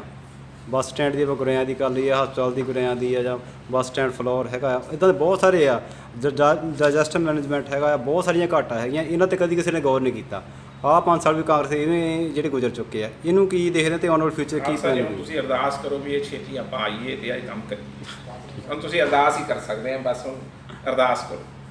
ਧੰਨਵਾਦ, ਬਹੁਤ ਬਹੁਤ ਤੁਹਾਡਾ ਸਾਰਿਆਂ ਦਾ ਸ਼ੁਕਰੀਆ ਅੱਜ ਦੀ ਇਸ ਪ੍ਰੈਸ ਕਾਨਫਰੰਸ ਦੇ ਵਿੱਚ ਆਉਣ ਤੇ ਲੋਕਾਂ ਦੇ ਮੁੱਦੇ ਜਿਹੜੇ ਆ ਉਹਨਾਂ ਨੂੰ ਲੋਕਾਂ ਤੱਕ ਪਹੁੰਚਾਉਣ ਤੇ, ਕਿਉਂਕਿ ਪ੍ਰੈਸ ਜਿਹੜਾ ਆ ਉਹ ਪਿੱਲਰ ਹੈ ਇੱਕ ਇਸ ਡੈਮੋਕ੍ਰੇਸੀ ਦਾ, ਜਿਸ ਤੋਂ ਬਿਨਾਂ ਕੋਈ ਕੰਮ ਡੈਮੋਕ੍ਰੇਸੀ ਸਕਸੈਸਫੁਲ ਨਹੀਂ ਹੋ ਸਕਦੀ। ਬਹੁਤ ਬਹੁਤ ਧੰਨਵਾਦ। 5 ਸਾਲ, ਪੌਣੇ 5 ਸਾਲ ਲੋਕ ਹਿੱਤਾਂ ਨੂੰ ਮੁੱਖ ਰੱਖਦੇ ਹੋਏ ਉਹ ਮੁੱਦੇ ਜਿਹੜੇ ਲੋਕਾਂ ਲਈ ਕਿਸ ਤਰ੍ਹਾਂ ਦੇ ਰਹੇ ਪੌਣੇ 5 ਸਾਲ, ਉਹਨਾਂ ਨੂੰ ਲੈ ਕੇ ਇੱਕ ਵਿਚਾਰ ਚਰਚਾ ਵਾਸਤੇ ਆਪਾਂ ਇੱਥੇ ਇਕੱਤਰ ਹੋਏ ਹਾਂ। ਮੈਂ ਫਲੋਰ ਹਲਕੇ ਦੇ ਵਿੱਚ, ਫਲੋਰ ਬਲਾਕ ਦੇ ਵਿੱਚ ਤਾਂ ਕਾਫੀ ਵਾਰੀ ਪ੍ਰੈਸ ਨੂੰ ਸੰਬੋਧਨ ਕੀਤਾ, ਪਰ ਇੱਥੇ ਕਈ ਵਾਰੀ ਥੋੜ੍ਹਾ ਜਿਹਾ, ਕਿਉਂਕਿ ਮੇਰਾ ਆਪਦਾ ਪਿੰਡ ਵੀ ਇਸ ਬਲਾਕ 'ਚ ਪੈਂਦਾ ਹੈ ਤੇ ਮੇਰਾ ਪਿਆਰ ਵੀ ਤੁਹਾਡੇ ਨਾਲ ਜ਼ਿਆਦਾ ਹੈ, ਤੇ ਇਸ ਕਰਕੇ ਮੈਂ ਕਈ ਵਾਰੀ ਫੋਨ 'ਤੇ ਹੀ ਸਾਰ ਲੈਣਾ। ਪਰ ਅੱਜ ਮੈਂ ਸੋਚਿਆ ਕਿ ਜਿਹੜੇ ਅਹਿਮ ਮੁੱਦੇ ਹੈ ਇਸ ਪ੍ਰੈਸ ਵਾਰਤਾ ਦੇ ਵਿੱਚ ਤੁਹਾਡੇ ਨਾਲ ਸਾਂਝੇ ਕੀਤੇ ਜਾਣ। ਦੁਆਬੇ ਦੇ ਵਿੱਚ ਜੇ ਮੈਂ ਗੱਲ ਕਰਾਂ ਤਾਂ ਸਭ ਤੋਂ ਵੱਧ ਜੇ ਕੋਈ ਹਲਕਾ ਲੁੱਟਿਆ ਗਿਆ ਜਾਂ ਕੁੱਟਿਆ ਗਿਆ ਉਹ ਫਲੋਰ ਹਲਕਾ ਹੈ। ਮੈਨੂੰ ਇਹ ਗੱਲ ਬੜੇ ਹੀ ਸ਼ਰਮ ਨਾਲ ਤੇ ਮੈਨੂੰ ਨਮੋਸ਼ੀ ਵੀ ਹੋ ਰਹੀ ਹੈ ਵੀ ਇਹ ਸਾਰੀ ਗੱਲ ਜਿਹੜੀ ਹੈ ਇਹ ਉਦੋਂ ਵਾਪਰੀ ਹੈ ਜਦੋਂ ਇਸ ਹਲਕੇ ਦੀ ਸਰਪ੍ਰਸਤੀ ਸਾਡੇ ਆਪਣੇ ਹੀ ਬਣਾਏ ਹੋਏ MP ਚੌਧਰੀ ਸੰਤੋਖ ਸਿੰਘ ਕਰ ਰਹੇ ਸੀ। ਪੌਣੇ 5 ਸਾਲ ਦੇ ਵਿੱਚ ਜੋ ਹਲਕਾ ਜੋ ਕਾਂਗਰਸ ਪਾਰਟੀ ਲੋਕਾਂ ਵਾਸਤੇ ਕਰਨਾ ਚਾਹੁੰਦੀ ਸੀ ਉਹ ਨਹੀਂ ਹੋ ਸਕਿਆ। ਜੇ ਮੈਂ ਪਿਛਲੇ 20 ਸਾਲਾਂ ਦੀ ਗੱਲ ਕਰਾਂ, 20 ਸਾਲਾਂ ਤੋਂ ਕਾਂਗਰਸ ਦੀ ਹਾਈ ਕਮਾਂਡ ਨੂੰ ਦਬਾ ਕੇ, ਗਲਤ ਇਨਫੋਰਮੇਸ਼ਨ ਦੇ ਕੇ, ਇੱਕ ਤਰ੍ਹਾਂ ਦੀ ਗਲਤ ਪਿਕਚਰ ਪੋਰਟਰੇ ਕਰਕੇ, ਮਿਸਗਾਈਡ ਕਰਕੇ ਫਿਲੌਰ ਹਲਕੇ ਦੇ ਜੋ ਕਾਂਗਰਸ ਦੀ ਜੋ ਪਤਨ ਹੈ ਉਹਦੀ ਵੀ ਜਿਹੜੀ ਜ਼ਿੰਮੇਵਾਰੀ ਹੈ ਕਾਂਗਰਸ ਦੇ ਵਰਕਰ ਚੌਧਰੀ ਸਾਹਿਬ ਨੂੰ ਠਹਿਰਾਉਂਦੇ ਆ। ਕਿਉਂਕਿ ਜਿਹੜੀ ਕਾਂਗਰਸ ਪਾਰਟੀ ਇੱਥੇ ਤਕਰੀਬਨ 45,000 ਤੇ ਵੋਟ ਬੈਂਕ ਤੇ ਬੈਠੀ ਹੁੰਦੀ ਸੀ, ਅੱਜ 2,05,000 ਤੋਂ ਜਦੋਂ ਵੋਟ ਹੋ ਗਈ ਹੈ ਟੋਟਲ ਤੇ 37,000 ਕੇ ਤੇ ਸਿਮਟ ਕੇ ਰਹਿ ਗਈ ਹੈ। ਗੱਲ ਚਾਹੇ ਮੈਂ ਕਿਉਂਕਿ ਲੋਕ ਹਿੱਤਾਂ ਦੀ ਗੱਲ ਕਰਨੀ ਹੈ, ਕਿਉਂਕਿ ਜਦੋਂ ਸਰਕਾਰ ਹੁੰਦੀ ਹੈ ਫਿਰ ਉਹ ਇੱਕ ਪਾਰਟੀ ਦੀ ਨਹੀਂ ਹੁੰਦੀ, ਸਾਰੇ ਲੋਕਾਂ ਦੀ ਹੁੰਦੀ ਹੈ। ਤੇ ਮੈਂ ਜੇ ਲੋਕ ਹਿੱਤਾਂ ਦੀ ਗੱਲ ਕਰਾਂ ਤਾਂ ਗੱਲ ਚਾਹੇ ਕਿਸੇ ਵੀ ਸਬਜੈਕਟ ਤੇ ਕਰ ਲਈਏ ਤੇ ਫੇਲੂਅਰ ਸਾਬਿਤ ਹੋਇਆ, ਚਾਹੇ ਉਹ ਲਾਅ ਐਂਡ ਆਰਡਰ ਦੀ ਗੱਲ ਕਰ ਲਈਏ, ਚਾਹੇ ਡਰੱਗਸ ਨੂੰ ਲੈ ਕੇ ਗੱਲ ਕਰ ਲਈਏ, ਚਾਹੇ ਰੇਤ ਮਾਫੀਆ ਦੀ ਗੱਲ ਕਰ ਲਈਏ, ਇਸਤਰੀਆਂ ਦੀ ਸੁਰੱਖਿਆ ਲਈ, ਉਹਨਾਂ ਦੇ ਮਾਣ ਸਨਮਾਨ ਲਈ ਗੱਲ ਕਰ ਲਈਏ, ਜਾਂ ਸਭ ਤੋਂ ਵੱਡੀ ਗੱਲ ਜਿਹੜੀ ਹੈ ਕਰਪਸ਼ਨ ਦੀ, ਜੋ ਕਰਪਸ਼ਨ ਦੀ ਗੱਲ ਕਰ ਲਈਏ ਤਾਂ ਹਲਕੇ ਦੀ ਜਿਹੜੀ ਸਥਿਤੀ ਹੈ ਉਹ ਬਹੁਤ ਨਾਜ਼ੁਕ ਹੈ ਤੇ ਦੱਸਣਯੋਗ ਨਹੀਂ। ਲਾਅ ਐਂਡ ਆਰਡਰ ਤੇ ਤਾਂ ਸਥਿਤੀ ਇੰਨੀ ਮਾੜੀ ਹੈ ਕਿ ਆਏ ਦਿਨ ਚੋਰ ਸ਼ਰੇਆਮ ਲੋਕਾਂ ਨੂੰ ਲੁੱਟ ਰਹੇ ਆ। ਹਲਕੇ ਦੇ ਅੰਦਰ ਕਰੀਬਨ ਮੇਰੀ ਨਿਗਾਹ 'ਚ ਜਿਹੜੇ ਕੋਈ 8-10 ਤਾਂ ਐਸੇ ਮਰਡਰਸ ਨੇ ਜਿਹੜੇ ਹਜੇ ਤੱਕ ਟਰੇਸ ਹੀ ਨਹੀਂ ਹੋਏ। ਤੁਹਾਡੇ ਧਿਆਨ ਦੇ ਵਿੱਚ ਵੀ ਗੱਲ ਹੋਣੀ ਹੈ ਸਾਥੀਓ, ਅਪਰੇ ਦੇ ਵਿੱਚ ਇੱਕ ਨੌਜਵਾਨ ਨੇ ਚਿੱਠੀ ਲਿਖੀ ਸੀ ਸੀਐਮ ਸਾਹਿਬ ਨੂੰ ਕਿ ਮੈਨੂੰ ਮੌਤ ਦਾ ਖਤਰਾ, ਮੇਰੀ ਮਰਡਰ ਹੋਣ ਦਾ ਖਤਰਾ ਹੈ। ਤੇ ਜਦੋਂ ਸੀਐਮ ਆਫਿਸ ਤੋਂ ਇਨਕੁਆਰੀ ਆਈ ਪੁਲਿਸ ਦੇ ਕੋਲੇ ਤਾਂ ਉੱਥੇ ਪਤਾ ਨਹੀਂ ਕਿਹੜੀ ਸ਼ਕਤੀ ਚੱਲੀ ਤੇ ਇਹ ਦੱਸ ਦਿੱਤਾ ਗਿਆ ਕਿ ਉਹਦੀ ਕੋਈ ਇਸ ਤਰ੍ਹਾਂ ਦੀ ਗੱਲ ਨਹੀਂ ਹੈ ਤੇ ਆਉਣ ਦੇ ਕੁਝ ਸਮੇਂ ਦੇ ਵਿੱਚ ਉਹਦਾ ਮਰਡਰ ਹੋ ਗਿਆ। ਸੋ ਇੱਕ ਦੀ ਮੈਂ ਗੱਲ ਕਰਾਂ, ਬਹੁਤ ਸਾਰੀਆਂ ਹਾਲਾਤ ਹੈ ਜਿਹੜੇ ਲਾਅ ਐਂਡ ਆਰਡਰ ਦੇ ਉੱਤੇ ਬਹੁਤ ਜ਼ਿਆਦਾ ਮਾੜਾ ਹਾਲ ਹੈ। NRIਆਂ ਦੇ ਘਰਾਂ ਨੂੰ ਸ਼ਰੇਆਮ ਜਿੰਦੇ ਤੋੜ ਕੇ ਲੁੱਟਿਆ ਜਾ ਰਿਹਾ। ਜਿਹੜੇ NRI ਸਾਡੇ ਸੂਬੇ ਦੀ ਤਰੱਕੀ ਵਾਸਤੇ, ਸਾਡੇ ਹਲਕੇ ਦੀ ਤਰੱਕੀ ਵਾਸਤੇ ਅਹਿਮ ਯੋਗਦਾਨ ਪਾਉਂਦੇ ਆ, ਉਹਨਾਂ ਦੇ ਘਰਿਆਂ ਦੀ ਸੇਫਟੀ ਵੀ ਜਿਹੜੀ ਹੈ ਉਹ ਹੁਣ ਹੱਥਾਂ 'ਚੋਂ ਨਿਕਲਦੀ ਜਾਂਦੀ ਹੈ। ਜੇ ਡਰੱਗਸ ਨੂੰ ਲੈ ਕੇ ਗੱਲ ਕਰਾਂ ਤਾਂ ਕੋਈ ਗੱਲ ਛੁਪੀ ਨਹੀਂ ਰਹੀ। ਆਪਣੇ ਇੱਥੇ ਪਿੰਡ ਨੇੜੇ ਗਹਾਵਰ ਹੈ, ਗਹੌਰ ਦੇ ਵਿੱਚ 32 ਸਾਲਾਂ ਨੌਜਵਾਨ ਦੀ ਜਿਹੜੀ ਓਵਰਡੋਜ਼ ਨਾਲ ਡੈਥ ਹੁੰਦੀ ਹੈ। ਉਹਦੇ ਸਿਰਿੰਜ ਖੱਬੇ ਹੱਥ ਦੇ ਵਿੱਚ ਲੱਗੀ ਰਹਿ ਜਾਂਦੀ ਹੈ ਤੇ ਮੈਨੂੰ ਬੜੀ ਨਮੋਸ਼ੀ ਹੁੰਦੀ ਹੈ ਕਿ ਜਿਹੜੀ ਸਾਡੀ ਇੱਥੇ ਹਲਕੇ ਦੀ ਪੁਲਿਸ ਹੈ ਉਹ ਪਤਾ ਨਹੀਂ ਕਿਸ ਦਬਾਅ ਦੇ ਹੇਠ ਇਹ ਸ਼ੋਅ ਕਰ ਦਿੰਦੀ ਹੈ ਵੀ ਜਿਹੜੀ ਇਹ ਮੌਤ ਹੈ ਇਹ ਡਰੱਗ ਓਵਰਡੋਜ਼ ਨਾਲ ਨਹੀਂ ਹੋਈ, ਇਹ ਇੱਕ ਨੈਚੁਰਲ ਮੌਤ, ਗਰਮੀ ਲੱਗ ਗਈ, ਚੱਕਰ ਆ ਗਏ ਨੌਜਵਾਨ ਮੁੰਡੇ ਨੂੰ, ਇਸ ਕਰਕੇ ਇਹ ਮੌਤ ਹੋ ਗਈ। ਮੇਰੇ ਕਹਿਣ ਦਾ ਭਾਵ ਹੈ ਵੀ ਡਰੱਗ ਓਵਰਡੋਜ਼ ਨਾਲ ਹੋਈਆਂ ਜਿਹੜੀਆਂ ਮੌਤਾਂ ਹੈ ਉਹਨਾਂ ਨੂੰ ਵੀ ਜਿਹੜਾ ਆ ਛੁਪਾਇਆ ਜਾ ਰਿਹਾ।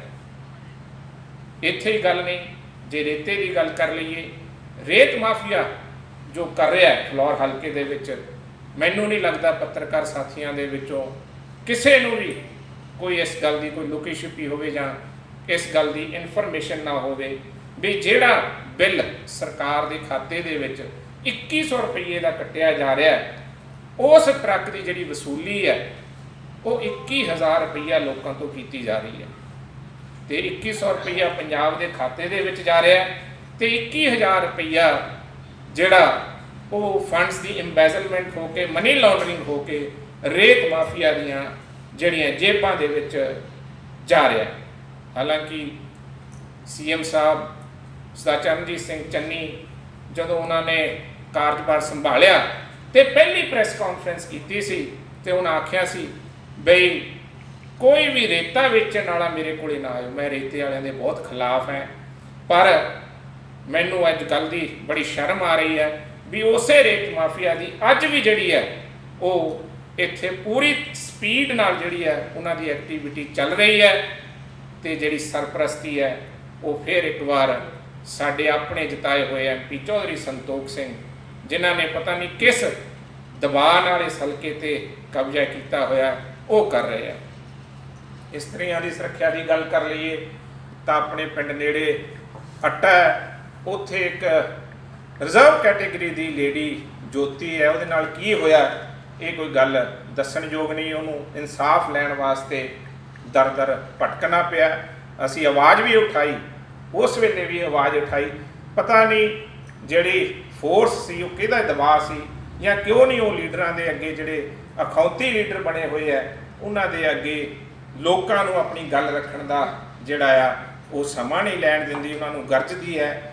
ਤੇ ਉੱਥੇ ਜੋ ਉਸ ਇਸਤਰੀ ਨਾਲ ਹੋਇਆ, ਇੱਕ ਡਿਸਿਪਲਿਨਡ ਫੋਰਸ ਜਿਹਨੂੰ ਆਪਾਂ ਕਹਿ ਦਿੰਦੇ ਆ, ਉਹਦਾ ਅਫਸਰ ਹੀ ਜਿਹੜਾ ਉਸ ਲੇਡੀ ਦੀ ਬੇਇੱਜ਼ਤੀ ਕਰਦਾ ਹੈ, ਤੇ ਉਹਦੀ ਜਿਹੜੀ ਸੈਲਫ ਰਿਸਪੈਕਟ ਹੈ ਉਹ ਉੱਥੇ ਕੁਚਲਦੀ ਦਿਸਦੀ ਹੈ। ਸੋ ਇਸਤਰੀਆਂ ਦੀ ਸੁਰੱਖਿਆ ਬਾਰੇ ਤੁਹਾਨੂੰ ਸਾਰੇ ਜਾਣੀ ਹੈ ਕਿ ਕਿਸ ਤਰ੍ਹਾਂ ਸਾਡੇ ਹਲਕੇ ਦੇ ਵਿੱਚ ਇਹ ਚੀਜ਼ਾਂ ਹੋ ਰਹੀਆਂ। ਅੱਜ ਜੇ ਸਭ ਤੋਂ ਵੱਡੀ ਗੱਲ ਕਰਾਂ ਤਾਂ ਜਿਹੜਾ ਸਾਡੇ ਹਲਕੇ ਨੂੰ ਜਿਹੜਾ ਰੋਜ਼ ਨੋਚ ਕੇ ਖਾ ਰਹੀ ਹੈ ਉਹ ਕਰਪਸ਼ਨ ਹੈ। ਕਰਪਸ਼ਨ ਬਹੁਤ ਵੱਡਾ ਮੁੱਦਾ ਹੈ। CM ਸਾਹਿਬ ਨੇ, ਸਚਨ ਸਿੰਘ ਚੰਨੀ ਹੋਰਾਂ ਨੇ ਦੋ ਗੱਲਾਂ ਆਖੀਆਂ ਸੀ, ਤੇ ਹਮੇਸ਼ਾ ਕਰਪਸ਼ਨ ਦੇ ਵਾਸਤੇ ਤਾਂ ਇੱਕ ਰੇਤੇ ਵਾਲੇ ਨਾਲ ਮੇਰੇ ਕੋਲੇ ਆਉਣ, ਤੇ ਇੱਕ ਉਹਨਾਂ ਆਖਿਆ ਸੀ ਵੀ ਇਹ ਕਰਪਸ਼ਨ ਨਹੀਂ ਮੈਂ ਰਹਿਣ ਦੇਣੀ। ਤੇ ਅੱਜ ਜੇ ਫਲੋਰ ਹਲਕੇ ਦੀ ਗੱਲ ਕਰੀਏ ਤਾਂ ਕੋਈ ਵੀ ਛੋਟਾ ਜਾਂ ਵੱਡਾ ਜਾਂ ਛੋਟੇ ਤੋਂ ਛੋਟਾ ਕੰਮ ਵੀ ਹੈ ਜਿਹੜਾ ਉਹ ਕਰਪਸ਼ਨ ਤੋਂ ਬਿਨਾ ਨਹੀਂ ਹੋ ਰਿਹਾ, ਪੈਸੇ ਦੇਣੇ ਪੈਂਦੇ ਆ। ਤੇ ਇਸ ਕਰਪਸ਼ਨ ਦੇ ਪਿੱਛੇ ਕੌਣ ਹੈ, ਕਿਸ ਦਾ ਹੱਥ ਹੈ, ਇਹ ਮੈਨੂੰ ਸਮਝ ਨਹੀਂ ਆ ਰਹੀ। ਤੇ ਪਰ ਜਿਹੜੀ ਸਰਪ੍ਰਸਤੀ ਹੈ ਉਹ ਕਿਉਂਕਿ ਜ਼ਿੰਮੇਵਾਰੀ ਉਹਦੀ ਬਣਦੀ ਹੈ, ਉਹ ਸਾਡੇ ਚੌਧਰੀ ਸਾਹਿਬ ਜੋ MP ਸਾਹਿਬ ਨੇ ਉਹ ਕਰ ਰਹੇ ਨੇ। ਕਰਪਸ਼ਨ ਦੀ ਹੱਦ ਤਾਂ ਉਸ ਵੇਲੇ ਵੱਧ ਗਈ, ਜਿਹਨੂੰ ਕਹਿੰਦੇ ਹੱਦੋਂ ਵੱਧ ਹੋ ਗਈ, ਤੇ ਸਾਨੂੰ ਵੀ ਸ਼ਰਮ ਆਉਂਦੀ ਹੈ ਵੀ ਸਰਕਾਰ ਸਾਡੀ ਪਾਰਟੀ ਦੀ ਹੋਵੇ, ਕਾਂਗਰਸ ਪਾਰਟੀ ਦੀ ਹੋਵੇ, ਸਾਨੂੰ ਸ਼ਰਮ ਆਉਂਦੀ ਹੈ ਜਦੋਂ ਆਡੀਓ ਵਾਇਰਲ ਹੋ ਜਾਣ। ਉਹ ਵੀ ਇਸ ਲੈਵਲ ਤੇ ਵਾਇਰਲ ਹੋ ਗਈਆਂ ਪੂਰੇ ਪੰਜਾਬ ਦੇ ਵਿੱਚ ਕਿ ਕੋਈ ਕਹਿਣ ਵਾਲੀ ਗੱਲ ਨਹੀਂ, ਜਿਸ ਦੇ ਵਿੱਚ ਇੱਕ ਸਰਕਾਰੀ ਅਫਸਰ ਕਹਿੰਦਾ ਵੀ ਜਿੰਨੇ ਵੀ ਪੰਚਾਇਤੀ ਰਾਜ ਮਹਿਕਮੇ ਦੇ ਵਿੱਚ ਪਿੱਛੇ ਗ੍ਰਾਂਟਾਂ ਆਈਆਂ ਉਹਦੇ ਵਿੱਚ ਕਰਪਸ਼ਨ ਕਰਕੇ ਜਿਹੜੇ ਫੰਡਸ ਹੈ ਉਹ ਚੌਧਰੀ ਸਾਹਿਬ ਜੋ ਸਾਡੇ MP ਸਾਹਿਬ ਹੈ ਉਹਨਾਂ ਨੂੰ ਅਸੀਂ ਐਜ਼ ਆ ਉਹਨੂੰ ਰਿਸ਼ਵਤ ਕਹਿ ਲਓ, ਐਜ਼ ਆ ਕਰਪਸ਼ਨ ਕਹਿ ਲਓ, ਇੰਬੈਜ਼ਲਮੈਂਟ ਕਰਕੇ ਦਿੱਤੇ ਹੈ। ਇਸ ਤੋਂ ਬੁਰੀ ਗੱਲ ਕੋਈ ਨਹੀਂ ਹੋ ਸਕਦੀ। ਸਾਥੀਓ, ਮੈਂ ਤੁਹਾਡੇ ਧਿਆਨ ਦੇ ਵਿੱਚ ਲਿਆਉਣਾ ਚਾਹੁੰਦਾ ਵੀ ਜੋ ਵੀ ਇਹ ਹੋਇਆ ਇਹ ਕਾਂਗਰਸ ਪਾਰਟੀ ਦੇ ਵਿਜ਼ਨ ਤੇ ਮਿਸ਼ਨ ਤੋਂ ਤੇ ਸੋਚ ਤੋਂ ਉਲਟ ਹੋਇਆ। ਕਾਂਗਰਸ ਪਾਰਟੀ ਦੀ ਇਹ ਸੋਚ ਨਹੀਂ ਹੈ। ਕਾਂਗਰਸ ਪਾਰਟੀ ਭਲਾ ਕਰਨਾ ਚਾਹੁੰਦੀ ਹੈ ਲੋਕਾਂ ਦਾ।